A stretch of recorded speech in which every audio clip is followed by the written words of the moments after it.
Excellent. Okay. I don't know how many people know me, but I'm Joe Waxman. I've been doing a lot of videos lately, but not so much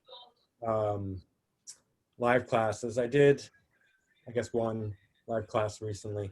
So I'm a little bit nervous right now just to start, but that'll probably go away. Not to worry. It's just us. It's just us. Not to worry. Not a problem. So this is about understanding Yin and Yang.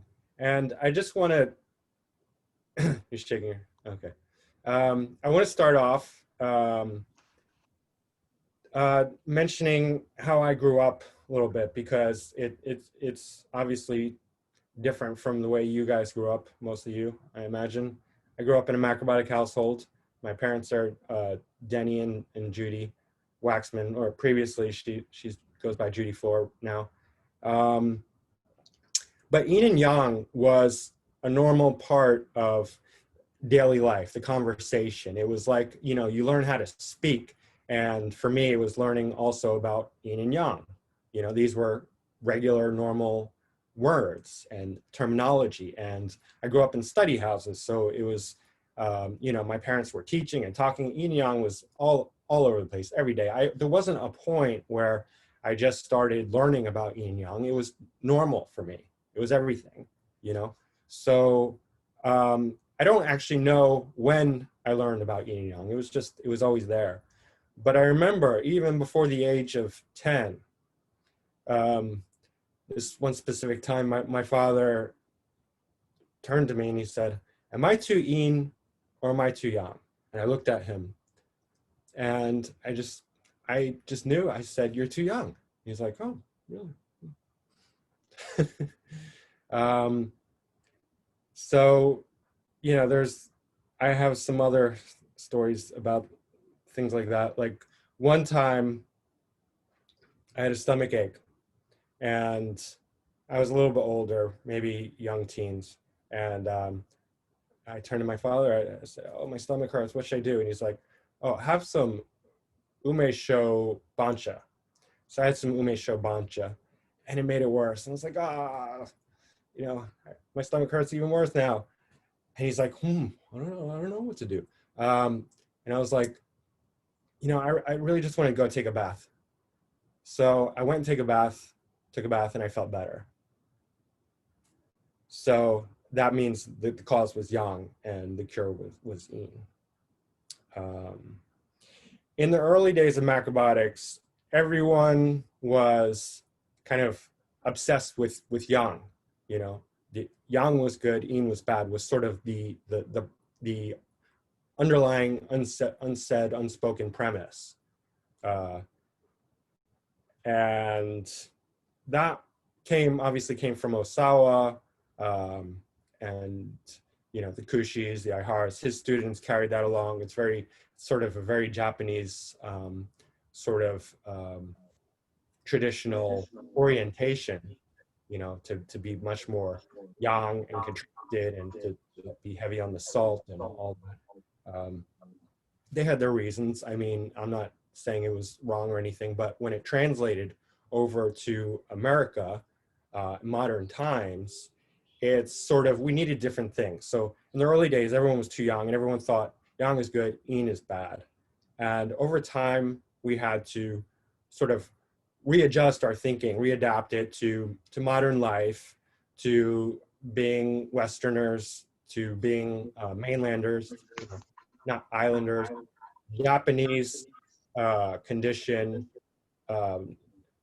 requirements, being on an island is very different from modern America, especially, you know, traditionally, because the Yin, a lot of the Yin came from the environment. You know, we forget about that. We don't take that into account. You know, the fresh air, water, getting some feedback here. I don't know what's going on there. So the environmental conditions contributed a lot to the traditional Japanese diet. And so we've had to adjust the Yin and Yang our Yin and Yang understanding. So, Joe, can I ask a question, or would you rather wait till the end? yeah, you can ask a question. Well, I'm interested in how we can understand Israel's position, because Israel is, or at least was for many years, surrounded by enemies. So it was almost like an island, not geographically. We have a long coastline and then closed in otherwise. So just when you're talking about Japan, it made me think about Israel's position. I just wondered if you had an Yeah, idea. let's get back to that because that's a lot more involved. I wanted to give you like a kind of underlying Yin and Yang framework to start because, but let's hold that question. Let's get back to that. So the origins of Yin and Yang, it started out in China originally, and um, uh, it was a part of Taoist thinking. And you know, some people think that because it started in China that we have to sort of that they have proprietary ownership over it. But what it is it's not real. There is no proprietary ownership over this because this is basic polarity. It's universal concept, not even concept, universal understanding of opposites. We have it with, you know, male, female, up, down, contraction, expansion. Uh, so, you know, if you go to another planet, you know, in a different galaxy, they're still going to have their understanding of opposites, of dialectic thinking, of polarity. And if we go around the world, we can see various examples of this. In India, they have uh, Rajas, Tamas, and Sattva. So it's like three, the two polarities and in the middle, which is still fun. There's different variations of it. So there is no proprietary ownership of these concepts. And the point there is that you can't be dogmatic when you're thinking about Yin and Yang. These are archetypes. These are archetypal understandings, and they are universal. Um, Now, in macrobiotics, George Osawa changed the Yin and Yang orientation from the traditional Chinese to he wanted to adapt it to a more modern Western style. So he changed the perspective to be more I think like physically oriented. So the macrobiotic way we look at Yin and Yang is based around these two things: Yin being expansion, Yang being contraction. That's the main qualities. If you want to divide it, if you want to say like, well, what's the essence of Yin? Expansion. What's the essence of Yang? Contraction. That was George Osawa's change. And the there have been people who argue about like, oh, what's the correct way to use Yin and Yang. Some people say it's the TCM because they came up with it, and they'll say so. The original and correct way to use Yin and Yang is Yang is activity, Yin is inactivity or passivity. Now, it doesn't really actually matter your orientation. What matters is the consistency. It's like a language. You know, we can't say that the Japanese language is better than the English language or the Russian language is better than the Spanish language. The reason we, you know, use a certain orientation or perspective is so that we can communicate with each other. If we're all speaking different languages, we're not going to understand each other, right? But Osawa kind of reframed it for Western minds. He thought this was best. So this is how we stick to it in macrobiotics, just so we have consistency and so we can all understand each other and speak the same language. Yang being contraction, Yin being expansion. So the point being that Yin and Yang, or polarity, dialectic thinking, is not objective, it's subjective. There is no objectivity to Yin and Yang, right? according to different perspective, salt can either be yang or yin. In our macrobiotic perspective, salt is yang, from Osawa's orientation. But if you're doing a strictly TCM version, salt is inactive. And so it has yin qualities, right? It's not a plant, it doesn't grow, it's not an animal, it doesn't run around. But from the macrobiotic perspective that we adopted and that we try and stick by, it's yang. Because also, whenever we're talking about yin and yang, there's always a comparison. So we kind of take for granted that when we're talking about food, we're comparing it to consuming it with our body. So the comparison is to what's balanced according to our human condition. So we say salt is yang, but it's not objectively yang, is really what we're talking about here.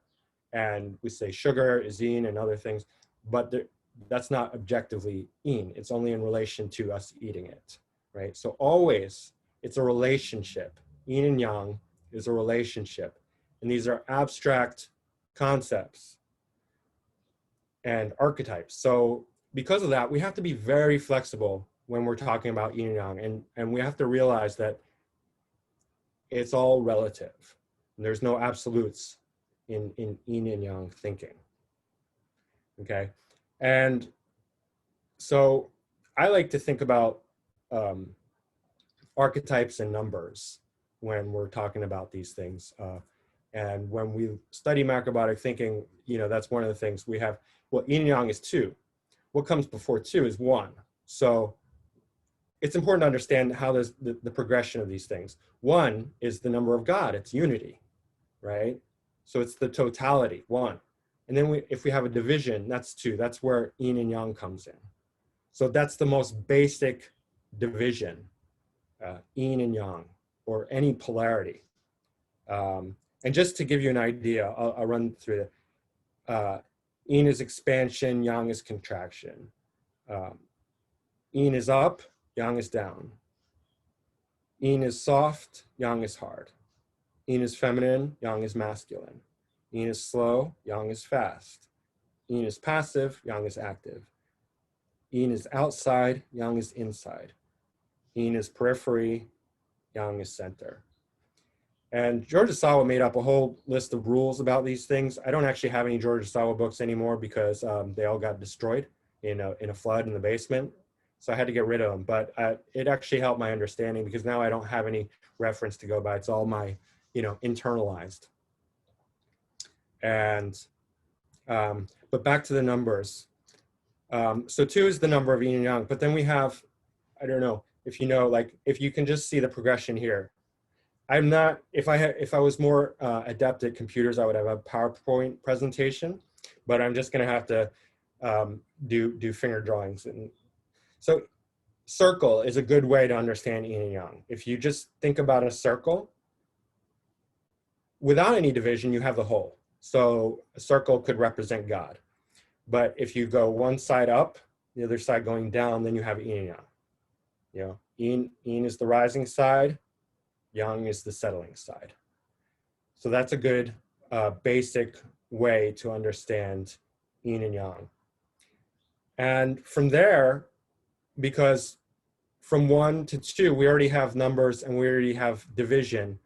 The next division, you could do 4, 3, 4, or 5. 5 is a natural resting place. That's why we have 5 transformations, right? So once you start understanding yin and yang, then you also start moving towards the 5 transformations and numbers. So 5, and we have 5 fingers here on each hand, and 2 hands, so yin and yang. And then the further breakdown of that is 10, yin and yang plus the 5 transformations, yin water, yang water, yin tree, yang tree. You can do it. It's basically, 2 times 5 is 10. And then you get into the months and astrology and 9 ki. 9 ki is a further division. So I'm not going into detail about those, but these are all just further breakdowns of the basic polarity. They all have their roots in Yin and Yang. So if you understand Yin and Yang, then you can understand all the archetypes, all the natural cycles, right? Because it's all based on this movement, this division of the circle, of moving round and round and round in a circle. And this is one of the core understandings in macrobiotics, you know, how this energy moves, how it works, how it breaks down. So understanding Yin Yang is really the essence of understanding all the rest of these core cycles. And that's why also I have a good understanding of astrology, and I do astrology videos and readings. So because it's archetypes, Yin and Yang are archetypes, and all astrology is breakdown of these archetypes of Yin and Yang. Okay, so in understanding Yin Yang, it's not all intellect. There's also intuition. You know, if you try and, you know, figure out if a person's too yin or yang, you know, there is intellectual ways, tools, and, you know, ideas that you can use to figure that out. But there's also the intuition, and the intuition comes from integrating yin and yang in your diet, in your lifestyle, in your thinking over time. Like it just becomes part of you. And because I grew up with it, it was just like, it was always there. It's like learning a language. Like, how do you know how to speak your native language? Well, for me, Yin and Yang is my native language, you know. But for those of you who didn't grow up with Yin and Yang, well, you still grew up with polarity. I mean, polarity is still basic to everyone, so it's still there. It's just not as, you know, maybe not as concrete, but intuition is my point. Intuition and intellect. It's not all intellect. A lot of it is just really integrating it into the into your being, because when you eat from a Yin and Yang perspective, when you take that into account, you're taking in that essence. Okay. So when we're talking about food, Yin and Yang and food, because that's one of the basic applications. None of this means anything if we can't bring it to practical reality. And George Osawa talked about that, you know, that a philosophy without practical application is useless. And practical application without philosophy is dangerous, right? So how we bring it into our daily life, in food especially, is the main point. Yang factors are heat, time, pressure, salt, and drying. Those are all going to make food more yin, or sorry, more yang, more contracting, right? Yin factors are raw, cold, fermented, adding oil, adding water, adding sugar. Obviously, adding chemicals would make it more yin too, generally speaking, but, you know, we don't do that. That would be too yin.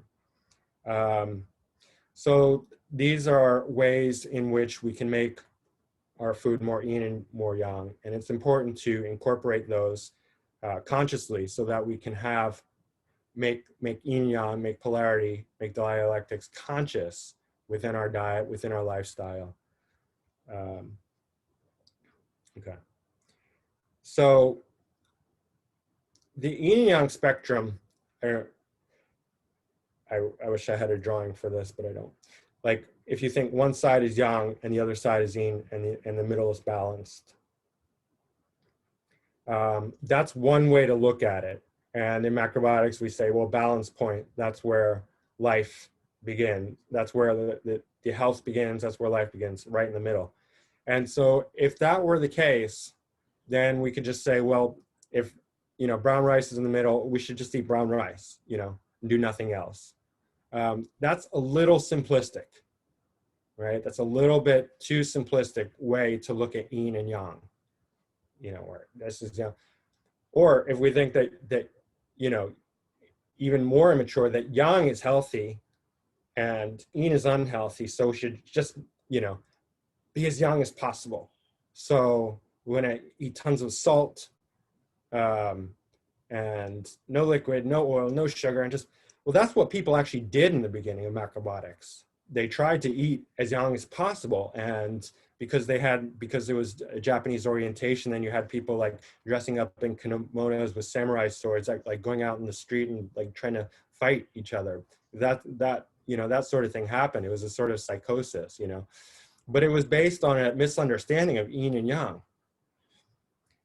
Now, the other way to look at yin and yang, which is less well known or taught or thought out, is that the middle is yang, and because George Sawa actually taught this, the middle is yang and the periphery is yin,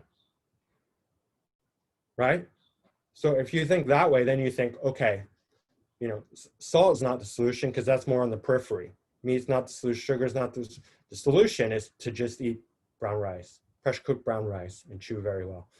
Well, that's also really, that's too yang. That's too centered yang, right? It's not the salt, the dry, the no excess. It's too much in this is yang by contraction into the center, which is another kind of yang. And the point being here is that there's no point of like dogmatic objectivity that we can like fixate on. We're trying to get to help. What's the point of using yin and yang in our life? For health, for growth, for vitality, to make the best of our this life, So it's a dynamic moving target is my point. And there's no point that we can fixate on that we say like, well, this is how it is. This is the way it is. This is the simplistic thing to do, just chew brown rice really well. I mean, that's okay for a limited time for some people, but health is really a moving target, and it's this kind of, like the infinity shape, it's variety. Like, for instance, a child is conceived by man and woman. That's yin and yang, right? Together.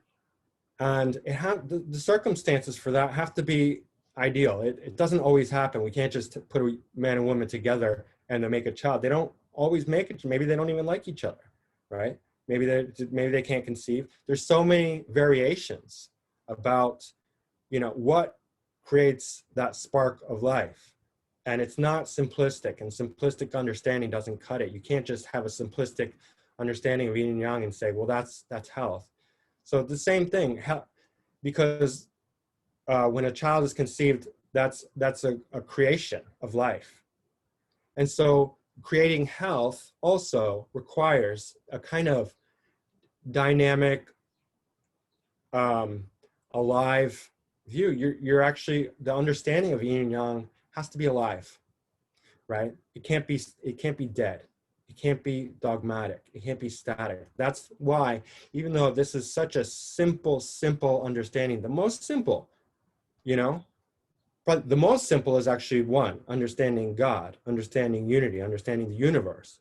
Beyond that, it's two. So next to understanding God or the self or the truth of life, it's understanding yin and yang. So a simplistic understanding is not going to cut it. And people think that they understand yin and yang, but it's really, there is no understanding yin and yang because it's a lifelong study, is the point. We never actually fully understand yin and yang. We understand it to the extent that we understand it, but we should always keep pursuing and deepening and evolving our understanding of yin and yang because it's endlessly dynamic and endlessly alive, right? So let's see the time here. Okay. Now there's been a lot of, because yin and yang is actually, it's so deceptively simple, there's been a lot of arguments about yin and yang, what is yin and yang, and people will disagree. You have macrobiotic teachers saying, oh, this person is too yin, and somebody else will say, no, they're too young. And who's right? You know, and how do we know who's right? The same thing goes with you know, classifications, right? And if you guys want to jump in here, I want to ask some questions. Which is more yang? A short stubby carrot or a long thin carrot? What do you guys think? Short, stubby. Anyone else? Compared to what? Compared to each other, which, the short stubby carrot or the long thin carrot? I concur. You think the short stubby carrot? A lot of people think that, and this is not the right answer, but it's a different way of looking at it. The long thin carrot has more downward force. That's true. Like burdock is long and thin, going way down. Burdock we consider very long, very young, right? So in a sense, the long thin carrot has more heavens force, right? It's more downward, even though the short thin carrot is more stubby, contracted. So in a way we could say, if going back to the other orientation, we could say that the short stubby carrot is more young by being centered in the contraction. The center being the surface of the earth, whatever is contracted towards the surface of the earth, like round vegetables often, then we could say that's yang by being more towards the center. But then the long thin carrot would be more yang by virtue of having more downward force, being more one-sided. So there's tons of these questions, and these questions get argued over. Is cutting vegetables yin or yang? Anyone? Wouldn't it depend how you're cutting? If you're cutting gently, if you're cutting on an angle, if you're making a big noise, that would be more yang. Okay. Those It things. could be. I would say cutting is yin because you're separating. Right. Oh, that's Okay. good. So, and here's where it gets interesting. Now, if you take that we'll long thin carrot, we'll use that, and you cut it once. Now, from one carrot, you have two, right? Two pieces. You cut it again, you have three. Cut it again, you have four. Cut it again, you have five. Okay. I'm sorry. I'm not counting right because the cutting divides it, each one. But the more you cut it, the more pieces you get. So yeah, you are dispersing the carrot, but what happens when you keep cutting it? Do you know what tekka is? You guys know what tekka is? Tekka we consider a very young condiment. Well, the way to make tekka is you chop the vegetables, carrot being one of them, a lot. And then what happens is the more you cut it, the more it kind of contracts into its own mass. So one of the tenets of Yin and Yang that George Asawa said is that extremes change to their opposite. So even though cutting is yin, eventually it becomes yang. You ever cut a vegetable so much it just becomes a mush? Well, and the water comes out. Well, that's it becoming more yang. And the same thing we could say is true for chewing. If chewing makes things yin, if cutting makes things yin, chewing is cutting. Why do we chew? Well, are we trying to make it more yin or more yang? Actually, we're making it more yang. Well, we're adding saliva as a yang factor. We're adding saliva, but when we chew it into a pulp, doesn't it become one again?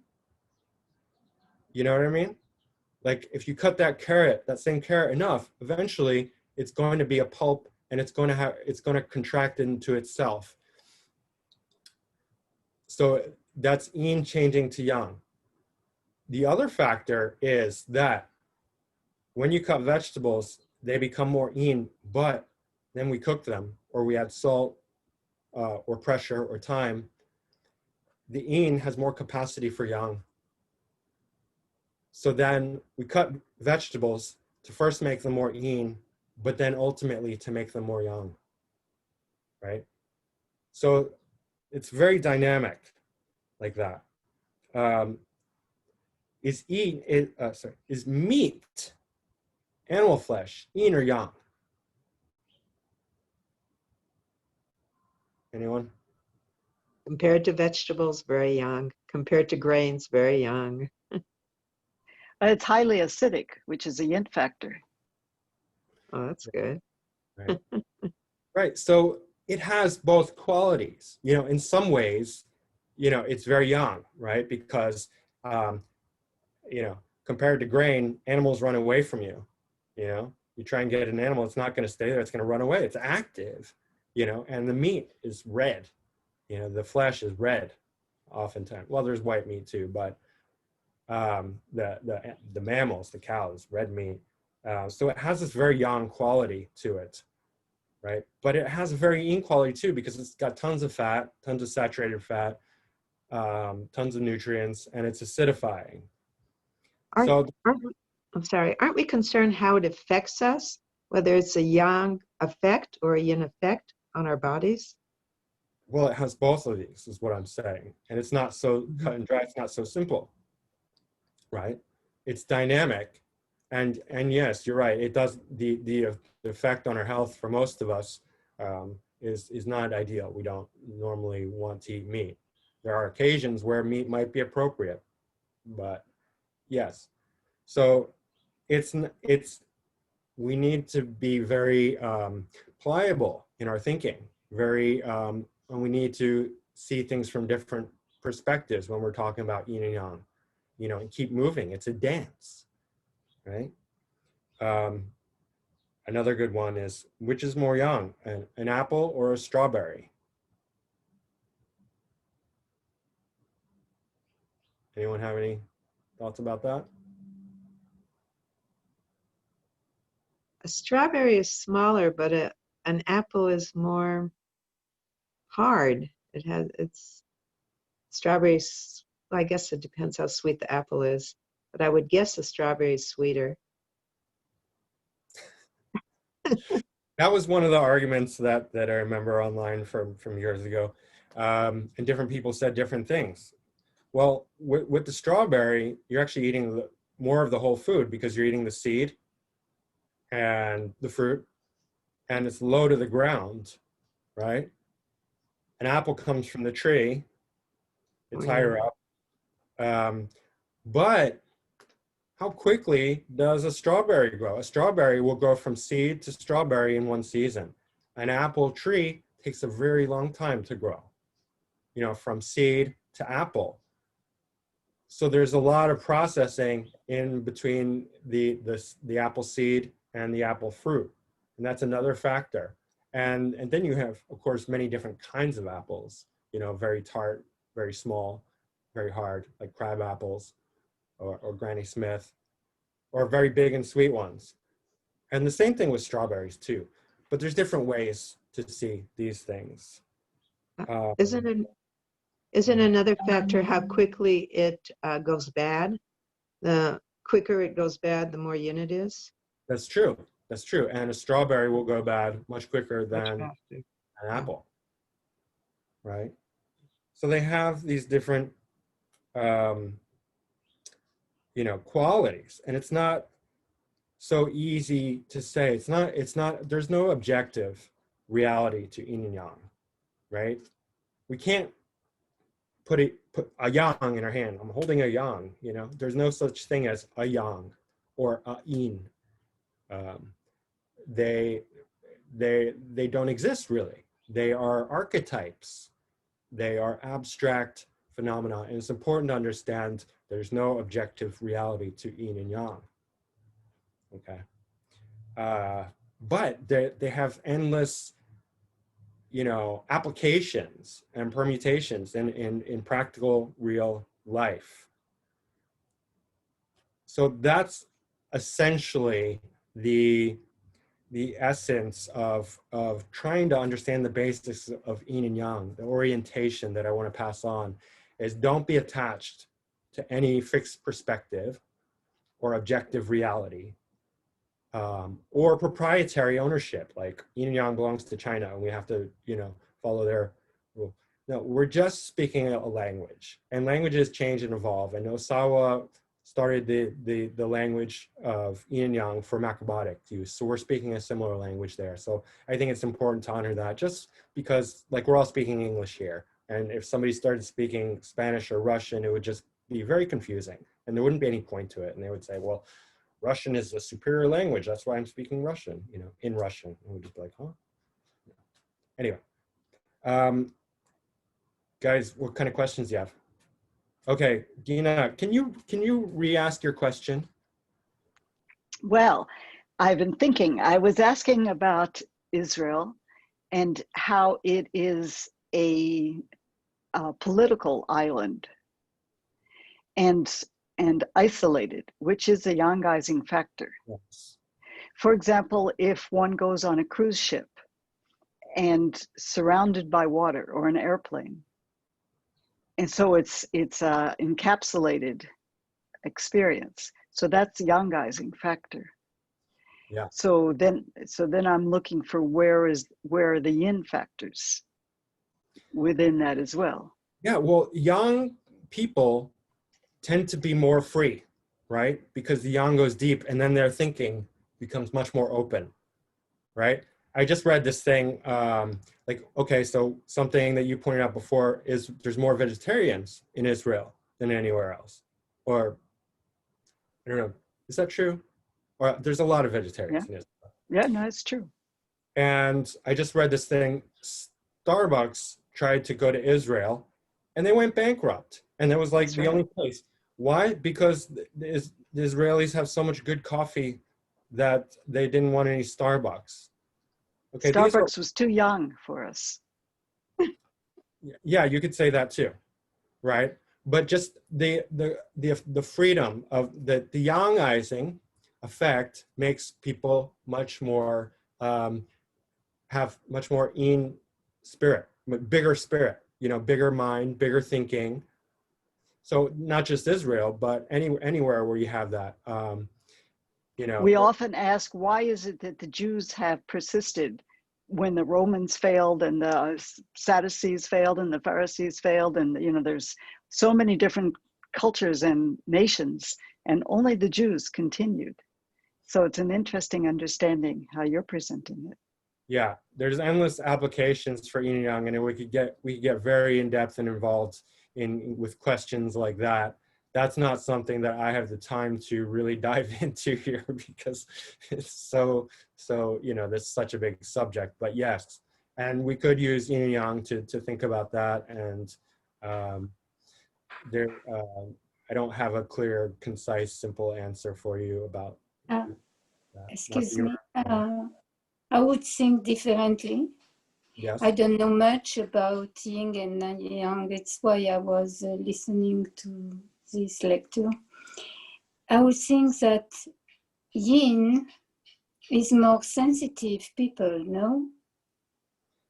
And by the way, they are more imaginative, and imagination has no limit. So. Well, let me ask you, which is more Yin and which is more Yang, man or woman? I would say woman, because they are supposed to be the weak. So you're saying woman is what, more Yin or more Yang? More Yin. Right. So, but I am, yeah, go ahead. This is the dynamics of Yin and Yang. So in macrobiotics, we teach that man is Yang on the surface and Yin on the inside. Woman is Yin on the surface and Yang on the inside, right? Like who has the creative capacity, or at least the physical creative? Woman bears the child, right? Both. Woman bears the child. Man cannot bear children. That's just a biological fact. We don't have the womb. We don't have the, you know, the physical capacity to. But men, at least in relation to a woman bearing a child, have often have more physical capacity and more, not mental capacity, but in relation to a woman, if a woman is bearing a child, then the men are often more mentally creative at that same comparison. That's where it gets confusing, but because women also have the same capacity to be mentally creative. But at least we can say men have the physical strength, the brawn, the muscles, and women can bear children. Yes. So my point is that, yeah, I understand what you're saying, but that's why it's always opposite in different ways. So somebody can be more yang on the surface and yin on the inside, Yeah. or the vice versa. Somebody can be more yang or yin on the surface and yang on the inside. So I don't know In what. fact, they carry both. Both, that's right.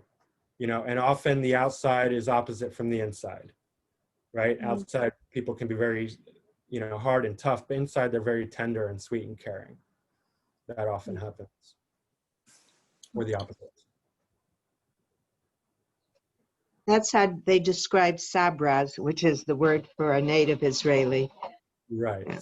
Sweet inside and sharp outside. Right. Right. And often the people who are, you know, most oppressed over time become the strongest and the most creative, you know, so not just, you know, Jews are one example, but anywhere where you find that, where a small group of people are fighting for their existence, you know, they have to develop their own internal creativity. I was speaking about that just today because it was a French singer that went in concentration camp. I never knew she was Jewish, and she had such vitality and energy. And she was taken in Vélodrome d'hiver in Paris. From thousands of people, only 10 survived. And she was one of them. And also I was speaking of Marcel Dassault, who created the plane while he was in concentration camp. He had the idea to draw the plane on the soil. And when he survived and created the big manufacture of plane. Yeah. Some went from the chaos, they go up. Yeah. Because the pandemic today, it's kind of difficult for many of us. So this 45 minutes, right? Is that what we're? Okay, so I just want to, the last thing I kind of noticed that a lot of people dropped out. Maybe they thought it was too simple and boring to hear about Yin and Yang, and they already understand it.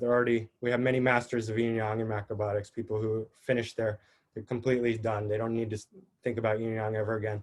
I'm joking, of course. The reason I want to talk about Yin and Yang is because it seems like, you know, I'm teaching you guys. I'm not really teaching you guys. I need to learn Yin and Yang. That's why I want to talk about Yin and Yang. Even though I've been learning my whole life, I'm going to spend the rest of my life learning about Yin and Yang because, like I said, this is two. If you don't understand two, how can you understand one? Two is more simple to understand than one, right? So you have to work backwards and you have to understand the archetypes and the simplicity and the numbers. In order to understand one, you have to understand two. So if you want to understand God, if you want to understand the self, if you want to understand the universe and the unity, you have to understand the polarity, right? That's working your way backwards towards the highest understanding. So for me to teach you guys is really me learning. That's, you know, again, Yin and Yang thinking. So I'm teaching myself here, and that's why I want to teach about Yin and Yang, and I probably will want to do it again. So thank you guys so much. I don't know if there's final questions or what, but well done. Thank you. Very nice. Thank you.